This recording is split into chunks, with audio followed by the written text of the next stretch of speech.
Olá, sejam todos muito bem-vindos ao canal 20 Minutos com André Luiz. E hoje estudaremos a obra Nos Domínios da Mediunidade, psicografia de Francisco Cândido Xavier, pelo espírito André Luiz. E refletiremos no capítulo 20, intitulado Mediunidade e Oração. E nós vimos no final do capítulo 19 que Anésia estava se dirigindo para o quarto da mãe doente para fazer oração junto a ela, e que a filha mais nova, Márcia, já tinha ido antes para fazer companhia para a avó.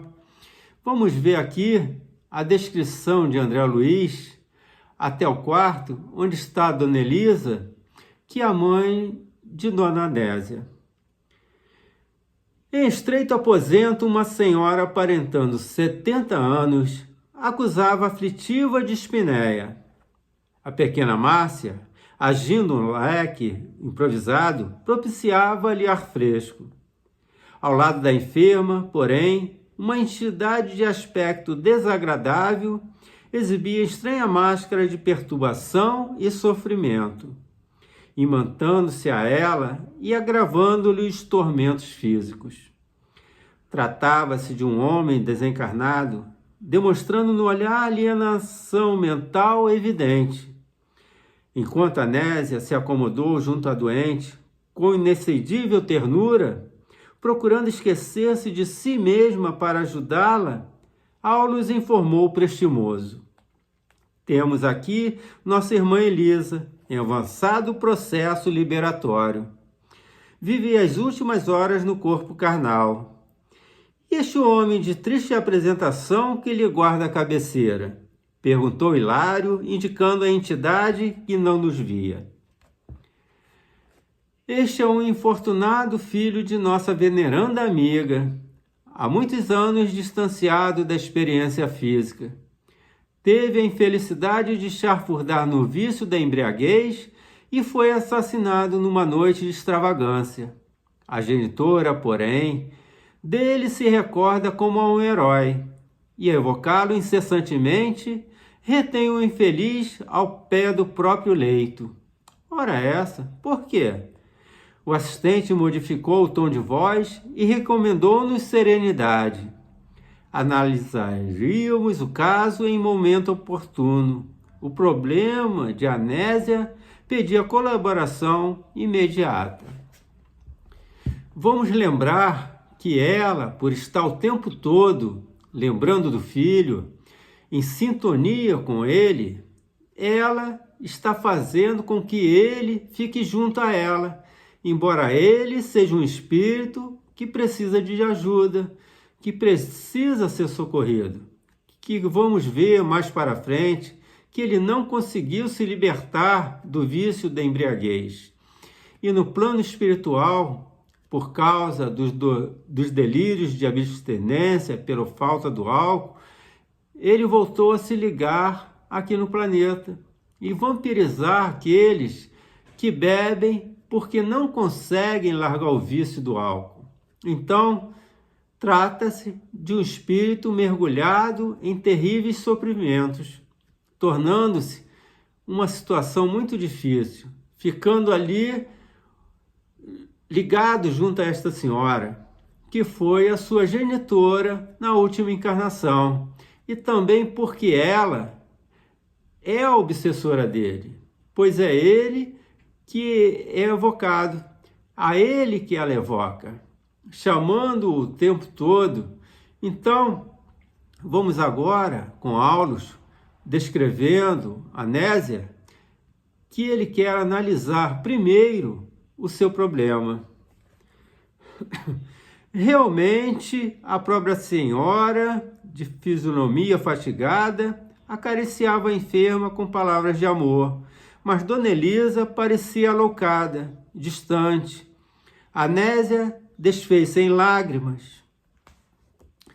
Então aqui vamos ver que a filha pergunta por que ela está chorando.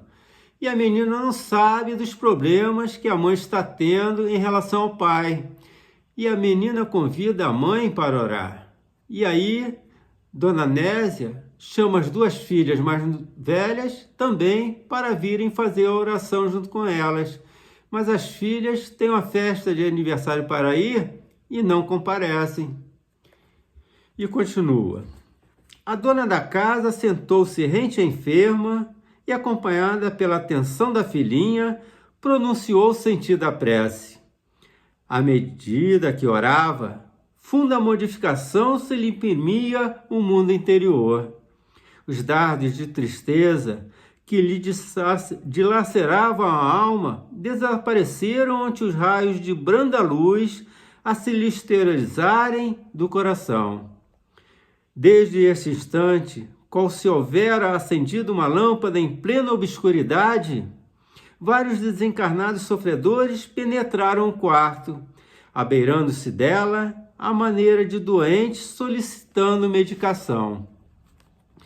Nenhum deles nos assinalava a presença, e diante da nossa curiosidade silenciosa, Aulus declarou: são companheiros que trazem ainda à mente em teor vibratório idêntico ao da existência da carne. Ou seja, são desencarnados que não conseguem se desligar do mundo carnal e continuam imantados no mesmo padrão vibratório quando encarnados, e foram atraídos pela oração porque querem se melhorar e procuram ajuda e entram em sintonia como se fossem doentes em busca de remédio, usufruindo do bálsamo que a oração tem, do poder de produzir, nos energizando consequentemente, trazendo melhoras ao seu espírito. E Aulus continua. Na fase em que estagiam, mais depressa se ajustam com o auxílio dos encarnados, em cuja faixa de impressões ainda respiram. Quantos se entram em semelhante estado, dentro do raio de ação das preces de nossa amiga, recebem o toque de espiritualidade que emana do serviço dessa natureza. E quando sensíveis ao bem ou sedentos de renovação interior, dão-se pressa em responder ao apelo de elevação que os visita, aderindo à oração de cujo sublime poder recolhem esclarecimentos e consolo, amparo e benefício. Então, quando eles sentem essa energia, percebem essa força que entra em seu campo mental, vão em busca da oração para receber consolo e esclarecimento. E Hilário coloca: quanto valor no insignificante ato de fé! O assistente afagou a fronte inquieta de Hilário e concordou. Sim, o homem terrestre que criou enormes complicações ao seu caminho. Contudo, a morte constrange-o a regressar aos alicerces da simplicidade para a regeneração da própria vida.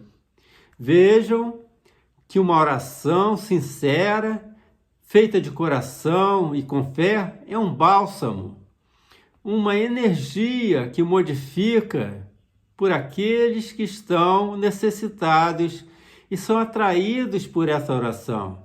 E Chico comenta que as orações das mães arrombam as portas do céu. E nós complicamos o nosso caminho. Depois do desencarne, somos constrangidos a buscar na simplicidade o caminho de volta para o aprendizado. E ele continua. A essa altura, a Nésia abriu o precioso livro de meditações evangélicas, acreditando agir ao acaso. Mas o tema, em verdade, foi escolhido por Teonília, que lhe vigiava bondosa os movimentos. Com surpresa, A dona da casa notou que o texto se reportava à necessidade do trabalho e do perdão. Dócil, correspondendo à influenciação da mentora espiritual, a esposa de Jovino começou a falar sabiamente sobre os impositivos do serviço e da tolerância construtiva em favor da edificação justa do bem. A voz dela, fluente e suave, transmitia sem que ela mesma percebesse o pensamento de Teonília, que com isso buscava socorrer-lhe o coração atormentado. Numa pausa mais longa, Márcia reparou com inteligência. Continue, mãezinha, continue. Tenho a ideia de que nos achamos à frente de enorme multidão. E sem refletir que estava pregando, acima de tudo, para si mesma, Anésia adiantou. Sim, minha filha, estamos sozinhas porque a vovó, fatigada, não nos ouve. Isso, porém, é só na aparência. Muitos irmãos desencarnados, de certo, permanecem aqui conosco e acompanham nosso culto de oração. E prosseguiu nos comentários que efetivamente acendia um novo ânimo nas almas presentes, ávidas de luz, tanto quanto sequiosas de paz e refazimento. Terminada a tarefa, Márcia despediu-se da mãezinha com um beijo. O serviço escolar da manhã exigia o repouso mais cedo. Depois de afetuosas recomendações à menina, viu-se Anésia a sós com a genitora semi-inconsciente. Acariciou-lhe o rosto pergaminhado e pálido, acomodou-lhe a cabeça suarenta nos travesseiros e estirou-se ao lado dela, como que procurando pensar. Aulus fez significativo gesto a Teonília e exclamou: este é o momento exato. Cuidadosamente, começaram ambos a aplicar-lhe passes sobre a cabeça, concentrando energia magnética ao longo das células corticais. Anésia viu-se presa de branda hipnose, que ela própria atribuía ao cansaço e não relutou. Em breves instantes, deixava o corpo denso na prostração do sono, vindo ao nosso encontro e em desdobramento quase natural. Não parecia, contudo, tão consciente em nosso plano quanto seria de desejar. Centralizada no afeto ao marido, Jovino, constituía-lhe obcecante preocupação. Reconheceu Teonília e Aulas por benfeitores e lançou-nos significativo olhar de simpatia. No entanto, mostrava-se atordoada, aflita. Queria ver o esposo, ouvir o esposo. O assistente deliberou satisfazê-la. Amparada pelos braços da admirável amiga, tomou a direção que lhe pareceu acertada, como quem possuía de antemão todos os dados necessários à localização do marido. Aulus, conosco, explicou que as almas, quando associadas entre si, vivem ligadas umas às outras pela emanação magnética, superando obstáculos e distâncias. Então, meus amigos, nós observamos esta situação em todas as nossas culturas, leituras, e em todas as obras espíritas, quando a oração se está fazendo uma leitura, o Evangelho no Lar, está sempre sendo assessorada pelo seu mentor, por espíritos amigos, para que a paz seja aberta para aquilo que é preciso ouvir, aquilo que é preciso receber como mensagem. E não é coincidência e não é por acaso, é realmente uma ajuda que recebemos de nossos irmãos e amigos do plano espiritual. Por isso que no Evangelho no Lar É bom que se faça sempre em voz alta, mesmo que se esteja sozinho ou sozinha. Leia em voz alta, porque na oração que se começa e na hora que se começa o Evangelho e se faz uma prece verdadeira, esses irmãos que precisam de ajuda e aqueles da nossa família que são trazidos estão ali ouvindo, participando e se beneficiando dos ensinamentos ali refletidos, ou por alguém da nossa família ou daquele grupo que veio estudar junto da mensagem que precisamos ouvir. Encerro aqui a primeira parte desse estudo, desse capítulo, e convido a todos a participarem da segunda parte, onde veremos o desfecho deste aprendizado de vida que muito irá nos edificar. Não esqueça de se inscrever no canal para que possam receber novos vídeos dessa extraordinária obra de André Luiz, que é a vida no mundo espiritual. Fiquem na paz e até a próxima.